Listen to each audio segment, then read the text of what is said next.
join, and I will be back in a little bit.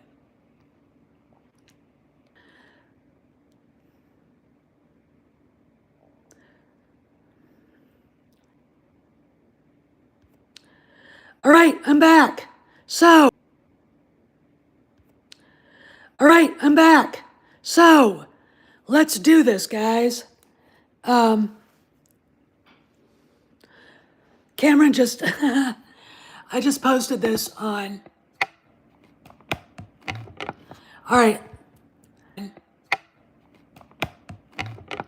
All right. I gotta go back.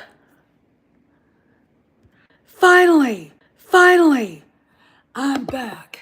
All right.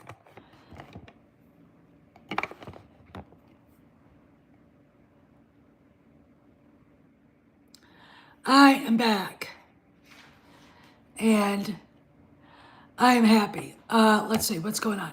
So, I'm driving down the road, and Cameron posts an article on his Patreon saying GINA settled with Disney and Lucasfilm, and basically she won. I am so fucking happy I can't, right? I mean, I'm literally like,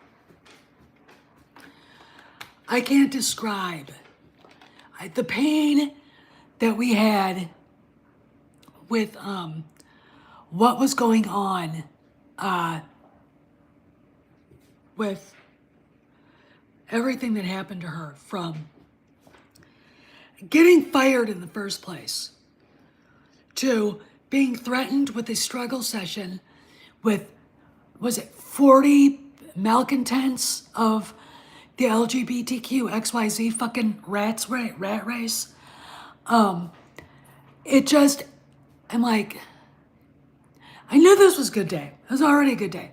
So we saw yet another Lucasfilm leadership person leave. That would have been David Goldberg. That was actually the guy I thought could have actually taken over Lucasfilm, but his name has been erased from the leadership. They hired a new guy named Hamid Shakut. All right, if I'm pronouncing that right. And I thought, gosh, it's been awful quiet, with all of this. And apparently now Cameron is reaching out to Sparrow to find out what's going on. And I went over and asked my buddies on Blue Skies who have accounts there that, what is the reaction of, the usual suspects. And it's nothing. Pablo has said nothing. Now, this is the guy who, hours before it was announced that she got canned, put a mean little smile on Twitter and sent it out to the universe. Whatever you put out there, as the Buddhists say, it comes back to you. Now, I don't know if I believe in karma exactly, but I do believe in don't burn bridges and don't step on people as you go up the ladder, because as they're going up, they're gonna be able to get you back, right? And that's pretty much what I think is going on now. There's enough time for her to shoot pickups for Mandalorian and Grogu. And it appeared for a while that she was getting back into shape. All praises to Elon Musk. If not for him, this never would have happened. Okay, this never would have fucking happened. You see, I have to understand, and I hope a certain Chilean Nazi named Pablo hears this. Freedom of speech in the United States is sacrosanct. And people who came here who never bothered to, learn about the history the correct way, don't understand when Americans get pissed off about being censored. You don't do that. GINA had every fucking right on the planet to say what she wanted. Just like Pedro, I'm a commie, racist prick, Pascal had the right to say whatever he did. What Disney did was avoid embarrassing emails, avoid embarrassing text messages, right? That Kennedy's group had out there. They avoided the idea that Fire Gina Carano, the hashtag, came out of Lucasfilm. And in fact, I'm going to blame Pablo for that.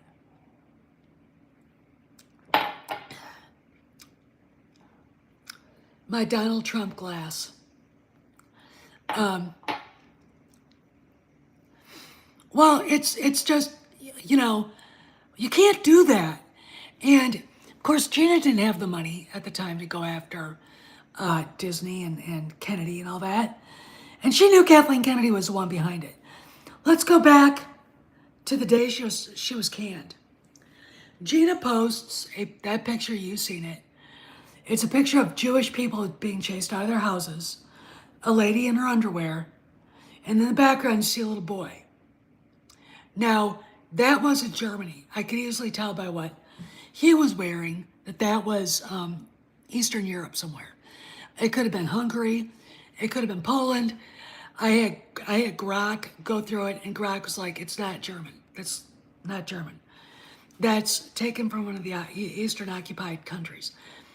If you go into the history of anti-Semitism in Europe, which started when the Romans pulled all the Jews out of Jerusalem and the Levant in Judea and took them to Europe, right? And they were outcasts for 2,000 years. And they had been there for 2,000 years. I mean, the diaspora started in what 64, 67 AD. There's a great movie about the holdouts at Masada, which is like this fortress on top of like this flat mountain. And archaeologists have done a lot of digging there, but a bunch of zealots went up there to hide, and instead of being taken by the Romans, I think they all committed suicide. Not what I would have done. I would have fought to the last man, but that's just me. They also had women and children with them. So, in the Romans, if you see the Passion of the Christ, Romans perfected man's inhumanity to man. And the only people that actually, I think, beat them out of it, the Nazis, what they did to the Jews, and the communists, and what the fuck they did to everybody else. And then, of course, the fascists, socialists in Italy, and what they did to everybody else. But the picture was of that. There's no anti-Semitism about what she said.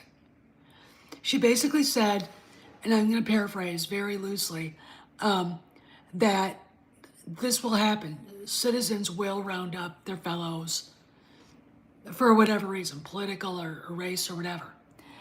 And Kennedy, being in Hollywood, knowing how many Jews actually work in the industry, blew the anti-Semitic dog whistle.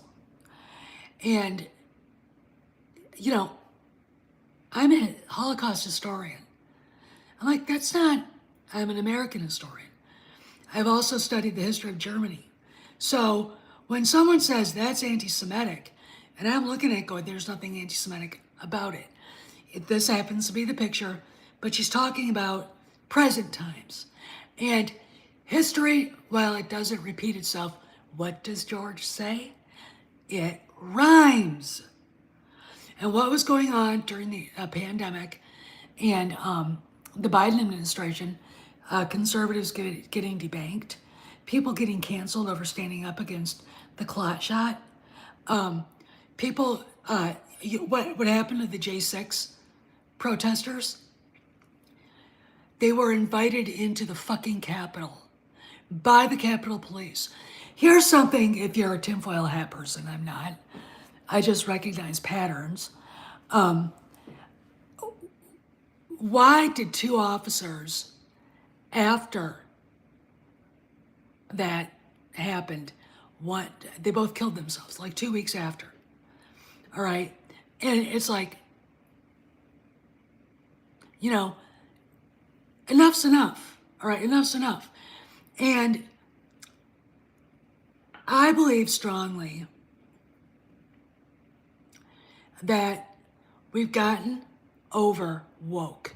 We've gotten over censorship. Now, from what my friends were able to gather on Blue Sky, Pablo has said nothing about Gina winning. And she did. That motherfucker's lucky he didn't have to testify, right? He was talking, what was he? Let me look at my notes.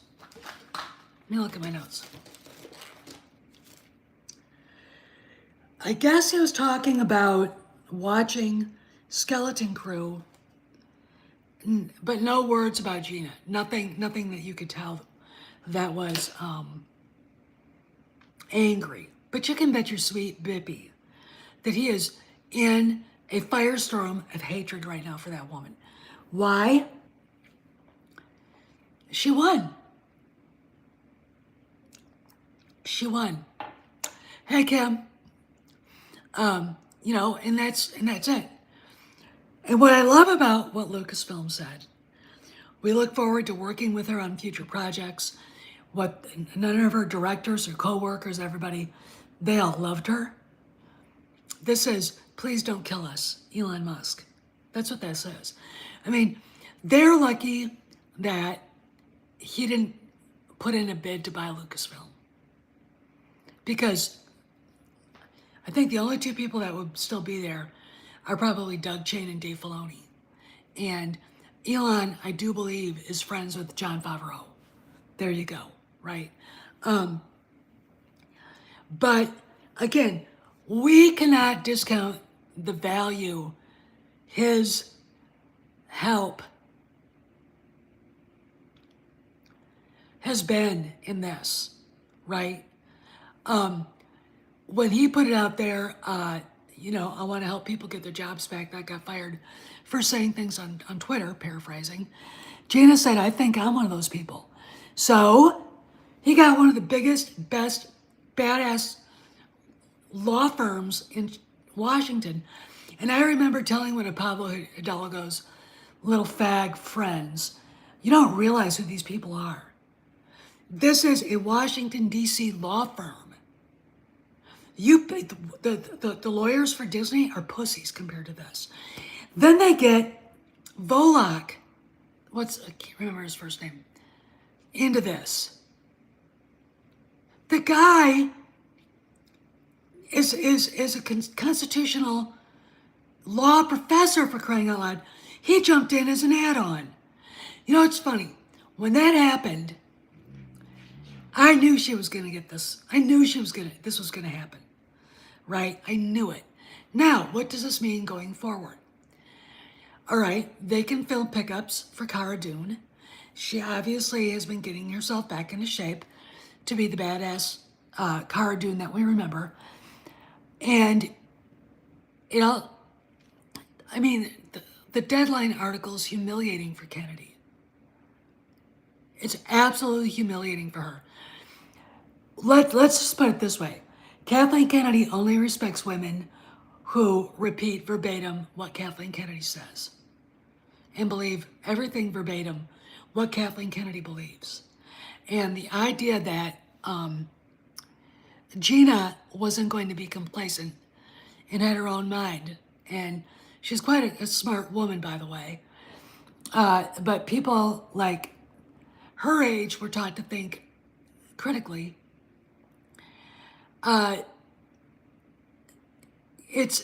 To me, it's incompatible with Kathleen Kennedy. Old boomer women don't understand why younger women, Generation X, not Gina, she's, I think, a very early millennial.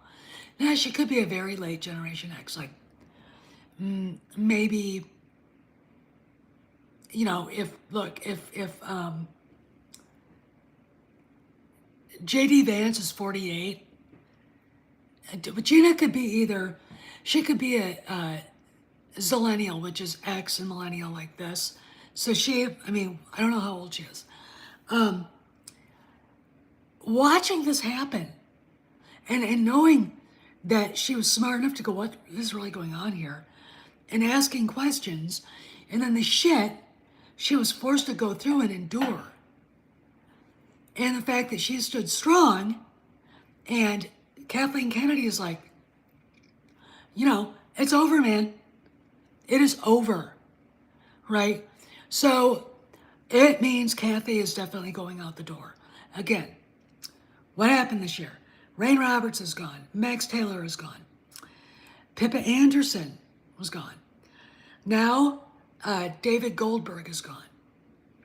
4 out of the leadership. Oh, and Dustin Sandoval. 5. Okay, and it's like, what else can we see? Now, I wanted to say this. I was doing stuff today, and while I was up messing with my horse, I decided just to send Matt Bellany a text on X. And I said, you know, I told him, I said, more people have left Lucasfilm. I said, what are the odds of Kennedy announcing she's leaving at D23? And he said, no, that's not going to happen. So I asked him to clarify, and he hadn't come back yet. So I know the guy's busy, but it's always nice to know what the people who know what the fuck they're talking about, how they feel about things. And I'm like,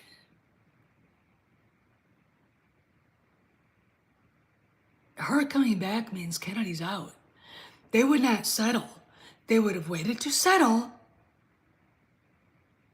And you know, GINA ain't coming back unless Kennedy's gone. Unless, you know, Kennedy's been thrown under her desk and given a shot of, you know, whatever, and put in a straitjacket. I mean, that's all you can do, right? I mean, that's all you can think of. And, you know, all I can think of, we have been waiting for this. I wanted to jump up and down. I wanted to party, man. You know, I wanted, you know, I trolled Kennedy on X, because she does have an X account, and sent Ozzy Osbourne's Rock and Roll Rebel Tour. And I sent a separate thing of that to GINA, you know, because I can't think of a better song than Rock and Roll Rebel for this moment. You know, and if I could play it for you guys, I would, but I wouldn't know exactly how to get it on here. And if I did, they probably, Sharon's probably got so many copyrights on it, would probably take it off. But I'm so excited for this. I'm so happy for this. And I literally am absolutely now convinced Kennedy is out. I really, really am. I mean, this is, I mean, she look, if you read, I didn't put the Deadline article in the description, but go look it up. They humiliated Kathleen Kennedy with the headline. And it, you know, look, as far as who brought who to their knees, I think it was always Bob Iger's intention to settle with GINA. I think he realized there's value in that character. And look, Kathleen Kennedy has caused Lucasfilm and Lucasfilm cachet. Right? Her name is mud on the fans. I mean, you know, the black pills use her. As long as she's around, Star Wars is going to suck. And their subscribers are like, you know, because they don't want to think outside the box. They don't want to realize that we're winning. Look, all right. Let me give you an example. Today, a friend of mine from the UK said, basically sent me this thing where Star Wars Explained, Alex and his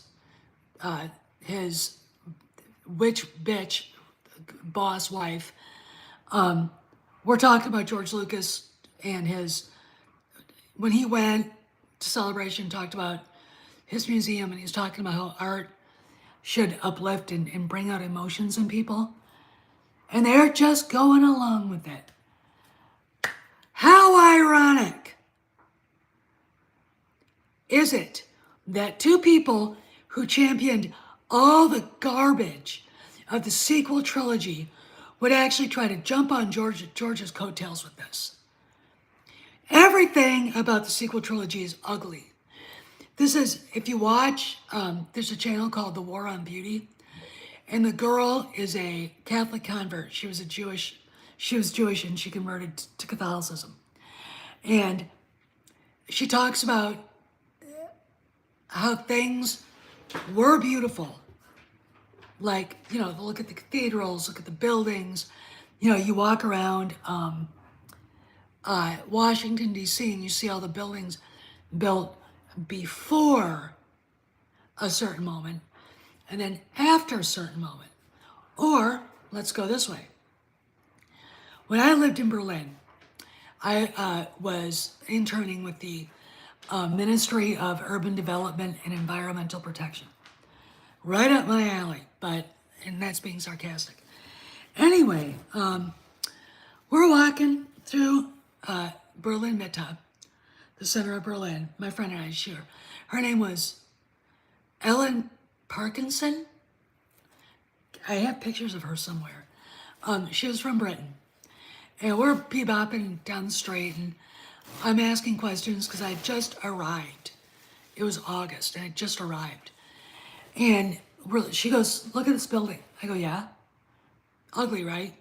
And I go, "Was it made in the Soviet era?" She said, "No, that was Goering's air ministry." Then she said, "Look across the street. Same kind of building. Ugly, flat, plain, oppressive. Deutsche Demokratische Republik, the German Republic, the Republic of Germany, aka Communist Germany." And there's something about what this girl says about the War on Beauty. Now, let's look at the sequel trilogy. Ruin Han and Leia, remove the romance, that already makes it ugly. A flat, one-dimensional female character, which kind of, if Rey's the avatar for Kennedy, sorry guys, I have to do this. If Rey's the avatar for Kennedy,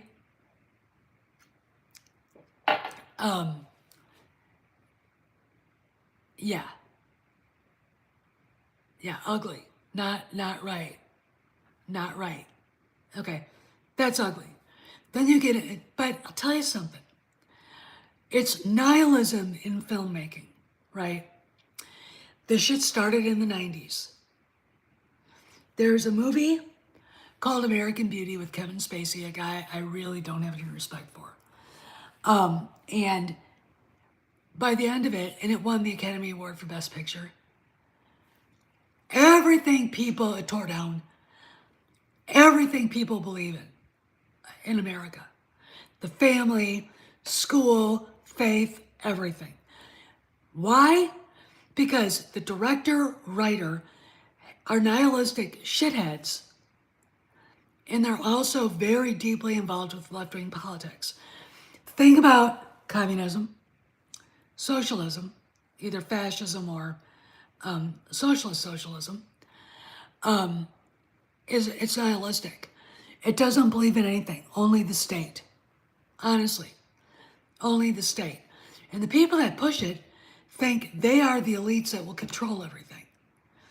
I mean, okay, that's stupid, but there you go. So then you get into a movie called The English Patient. I had the book. I liked the movie a lot. I went to it at least 5 times on the theater. Ralph Fiennes at the time was one of my favorite actors. Very handsome. He actually, at the time, had a full head of hair. Very good looking guy. Really just beautiful. And he played an actual true life character, a Hungarian nobleman who, during the 20s and 30s, went to Egypt to explore the Sahara Desert. The real life guy was as gay as a $3 bill, right? Queerer than a $3 bill. The guy he plays in this was not. And what happens is the British occupied Egypt, all right? So, you know, when you're watching Raiders of the Lost Ark and you see all those German soldiers and they got their weapons out, it's like, I don't know if the British would actually tolerate that. But in a movie like that, you leave your imagination behind, or you leave your sense of what really happened behind, and you embrace your imagination. That's why Steven Spielberg and George Lucas are two of the greatest storytellers that ever lived. Anyway, so this guy befriends these Brits, this guy named Maddox. Actually, when my sister and I went to London, and we were walking through the British Museum, we're walking out, and I look, and I see the guy that played Maddox, and these two beautiful little blonde-haired kids, toe-headed kids. And I'm like, there's Maddox. He looked at me like, it was really funny, but it was him.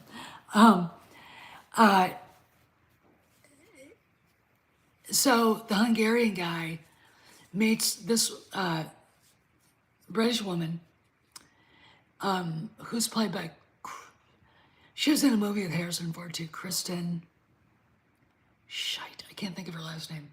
I can see her face. She was in 4 Weddings and a Funeral. And they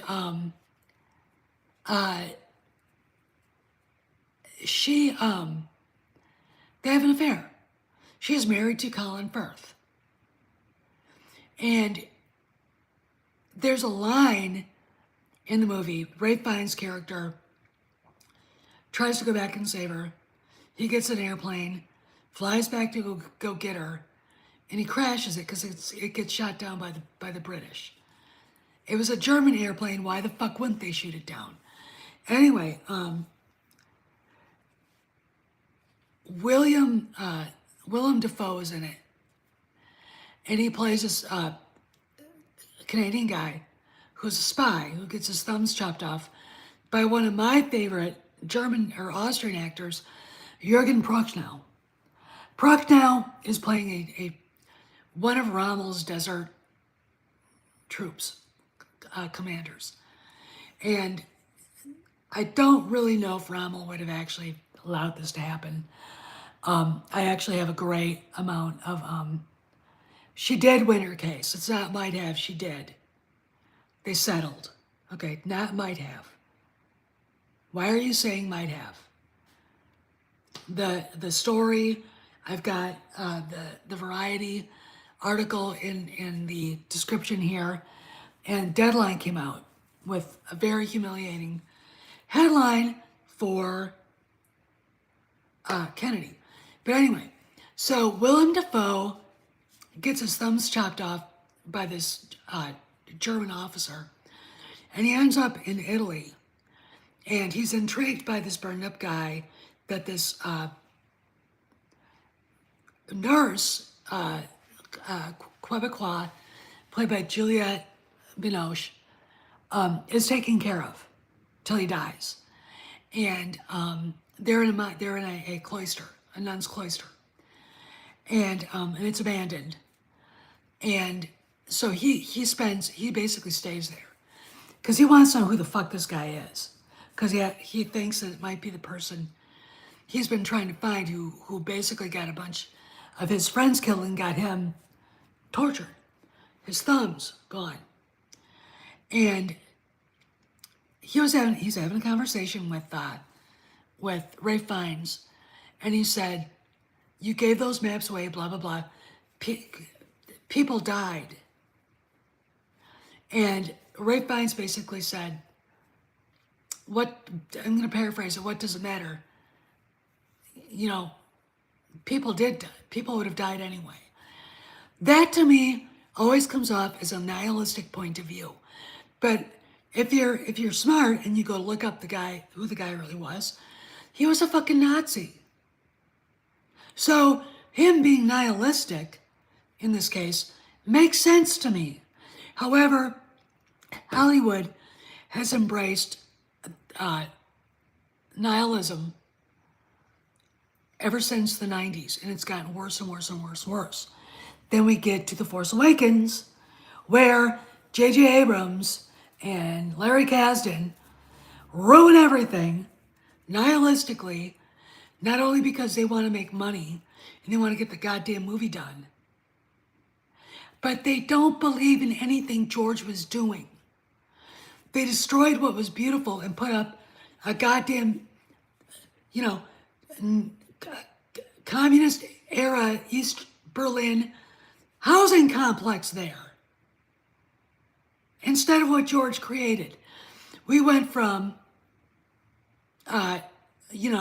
Naboo and the beautiful buildings and the spires and jutting high rises of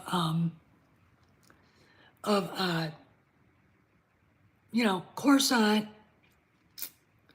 to, the industrialization of the galaxy by the Empire, which is a huge comment by George on what the fascists, socialists actually do. And it just gets worse. There's a book about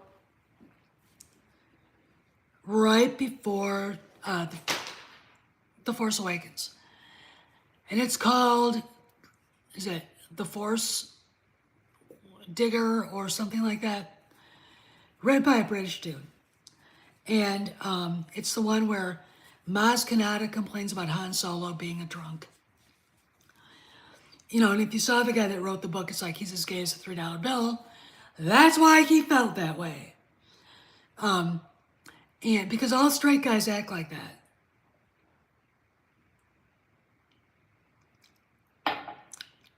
It's good Pinot Noir.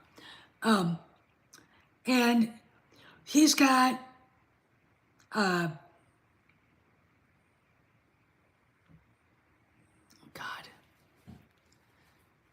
man, Wedge Antilles living in a 1,000 square foot little tiny house with a little tiny garden, bought and paid for because he's a veteran by the Republic. I'm not stupid. A guy that I wanted to date in Berlin lived in a former communist housing project, and he didn't have a shower. He had to share the bathroom with 6 other tenants in the other apartments. His apartment was that big. That's what that is. They don't think that we would notice. This is the problem. These people don't create beautiful things. Lady Gaga doesn't create beautiful things. She could, but she don't want to, right? Taylor Swift could create beautiful things, but she don't want to, right? Kathleen Kennedy could have defended George Lucas's script treatments, and we would have got the story we wanted, the story we needed. Instead, we got nihilistic turdball, nihilistic woke shit turdball, and then I don't even know what the Rise of Palpatine is. I don't know, whatever it is, right? Whatever. And then how horrible somebody would dare in Hollywood to go against the leftist nihilistic trash. You gotta remember, the Eyes Wide Shut parties actually really do exist. The reason why a lot of Hollywood celebrities like, and I'm not gonna, if someone says anything about Steven Spielberg, hi Kojak. Hi Kojak. Or Tom Hanks, they're gone.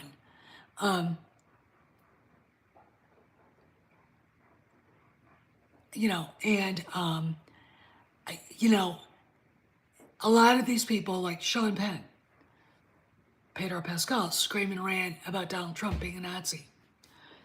Donald Trump doesn't censor people. He doesn't censor them on Truth Social. He doesn't censor them at all, right? They kicked him off of Twitter. The Bank of America tried to debank him, just like they debanked. Oh God, the guy from My Pillow and all the rest of that shit. And it's like, and we're all supposed to, like, I don't know, admire them. No, it's not how it works. Gina had every right to say whatever the fuck she wanted. And if the people that were upset about her boop beep bop joke on the fucking stupid ass pronouns, you know, they're all upset about that. I can't do anything for them. That's a them problem, not my problem.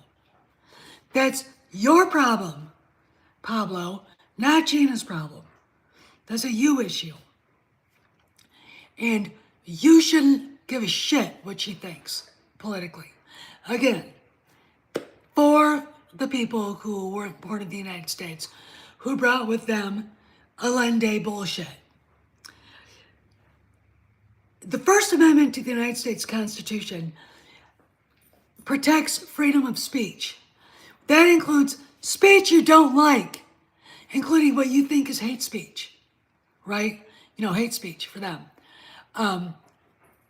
Guys with gender dysphoria really don't belong in women's bathrooms because actually clinically, that shit is a fetish and it's a mental issue, not a fucking, I don't even know what you describe, trans crap, right? I don't have to respect your fucking pronouns because you're crazy and I see a woman trying to be a guy, or better yet, a guy with a wig on, with no hips, no boobs, wearing a skirt and a halter top, saying he's a girl.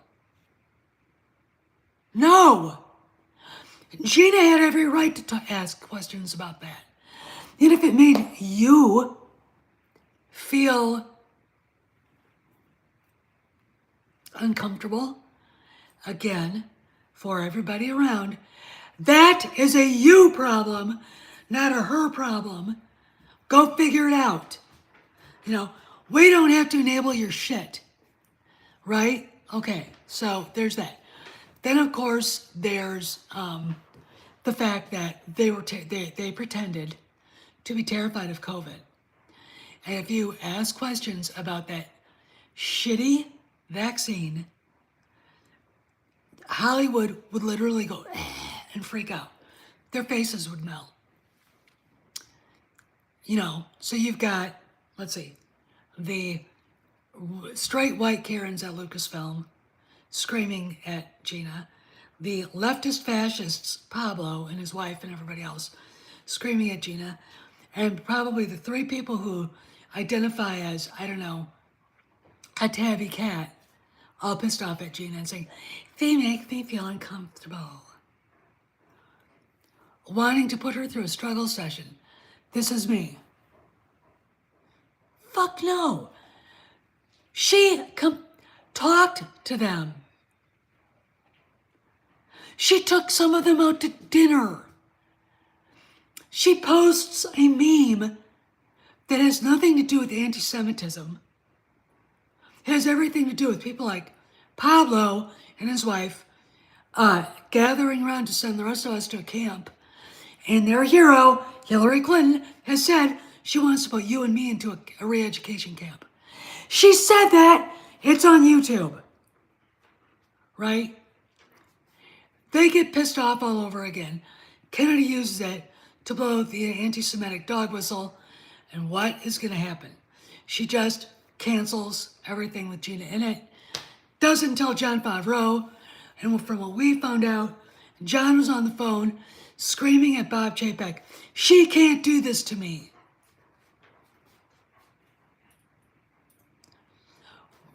This is going to be a book in the future.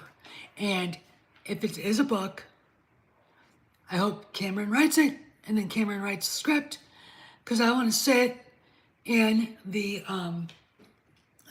theater with a thing of popcorn and soda, or maybe at a theater that actually sells liquor, and have a glass of wine and enjoy every fucking thing. Because one of these days, all the shit that Kathleen Kennedy allowed to happen to Gina Carano and allowed to happen to the fans, because it's bigger than just Gina. Gina was the last straw. The moment she was gone, Ichibaka left, and you had Gary Beekler, Black Pill extraordinaire, screaming, "Star Wars is dead!" And all of his subscribers, "Yes, master, Star Wars is dead." You know, I mean, wasn't last year he was screaming at Mark Hamill for not seeing his granddaughter? And everybody was like, they do see her. They figured it out. He never apologized. He never fucking apologized. Gina basically thanked Elon in a statement. Just now, just Hollywood Reporter put it out there. And, you know, it's one of those things that I'm, you know, I just go, I'm really happy, because this says to me that Kennedy is on her way out. Because as Cameron has said, and other people have said, when they settle with Gina, Kennedy's gone, right? Because there ain't no way Gina would have settled with her around. That's the bottom line of this. The Deadline article was humiliating. I will do a very in-depth analysis of this tomorrow for a video. I was going to do the history of Sherry Lansing. If you guys have gone and looked at the video, I did one of Dawn Steele. And the reason why I did it is because Kennedy likes to rewrite history. Well, that's what leftists do.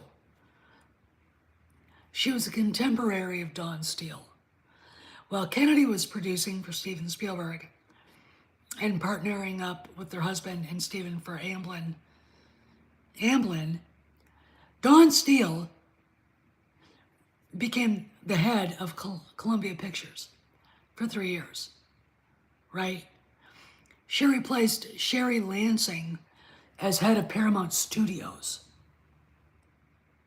right? And at that time,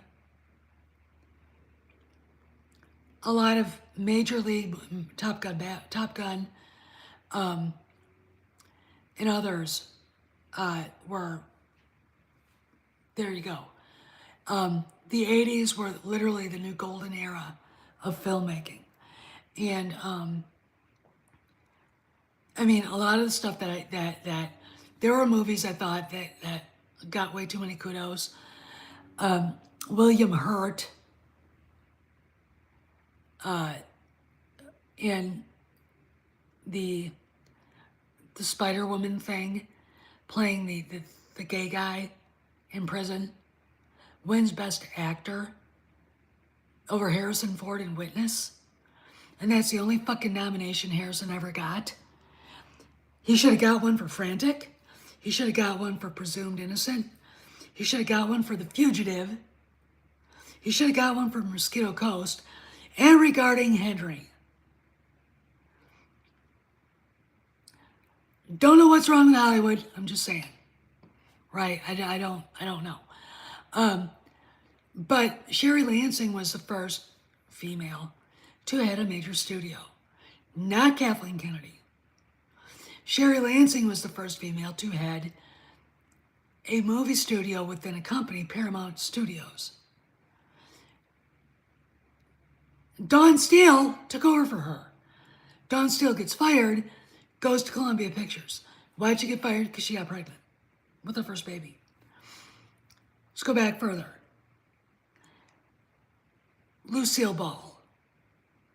I think one of the most beautiful women Hollywood ever produced. One of the funniest comedians on the planet, right? When she got divorced from Desi, she got Desilu in the agreement. What came across her desk? Mission Impossible and Star Trek. She was the person who said fine with this. Both are relevant to this day.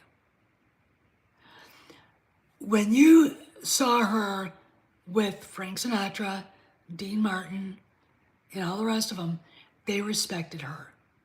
John Wayne respected her, right?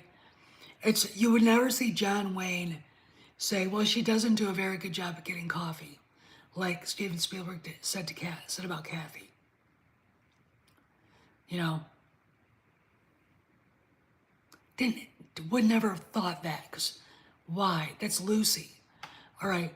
The women running production studios and producing in Hollywood, all the way back to the birth of the film industry, right? And we have this thing running Lucasfilm who believes in her heart of hearts that she is the very first woman to ever head a major motion picture company. No. And I'm going to say this in closing because I have to read the articles that are coming out right now.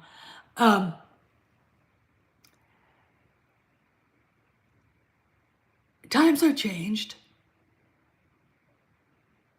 Times have changed.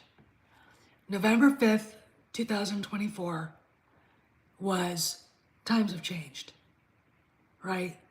It was a complete rejection of pronouns, the LGBTQ plus agenda, the matriarchy, and the BLM bullshit, right? And so far, DEI is dead in government. Universities are getting rid of it. The NCAA is banning men from taking part in women's sports. Schools are now getting called out for letting boys into girls' locker rooms to change because they say they're girls. Again, that's a mental disorder. It's a fetish, okay? Treat it as such. Things have changed. And this lawsuit that got settled is a change. It is definitely a change. And it's a change for the better. Now, will we see GINA as Cara Dune? Enough time for her to film pickups.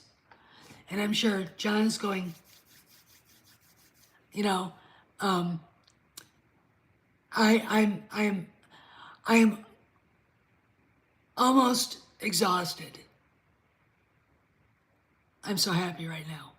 But you just wait. When Kennedy leaves, I've got a great big beautiful bottle of Clicquot Rosé downstairs. And I'm cracking that puppy open. And we are gonna fucking party. I'm gonna figure it out so we can play music and fucking dance. All right, now, she will probably leave very quietly. I will probably see her picture just disappear.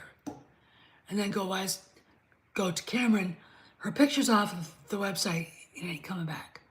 No matter how many times I refresh it. Go to Matt Bellany, what's going on here? And we'll see what happens, right? Anyway, I gotta go. My voice is giving out. I'm almost been on for an hour, and I'm gonna go sit out on my deck and finish this little half bottle of wine I got. and then I want to go to bed. All right, so long live Ozzy, long live metal, V for victory for GINA, and fuck Kathleen Kennedy. We're winning. All right, Steph, signing out. See you scoundrels around the galaxy.